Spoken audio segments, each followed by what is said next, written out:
Let's learn bookkeeping. An asset is anything that generates income or increases in value over time. It puts money in your pocket. So wait, is my house an asset then? A liability is a financial obligation owed to another party. It represents future economic sacrifices, like these outstanding bills here. Owner's equity, folks, is the residual claim on assets after deducting liabilities. It represents the net worth of the business and fluctuates with profits and losses. Revenue, simply put, is the total amount of money your company brings in from sales.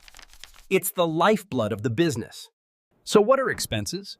They are the money spent or cost incurred in an organization's efforts to generate revenue, which we meticulously track. A chart of accounts is a listing of all the accounts in a business's general ledger.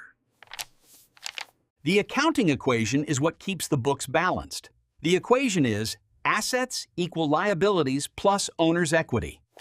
The double entry system requires at least 2 entries to record a transaction, a debit entry and a credit entry. Debits and credits are used to record increases and decreases to account balances. A business transaction is an economic event between 2 or more parties involving the exchange of goods, services, or money. The balance sheet is a statement of the financial position of the business, which lists assets, liabilities, and equity.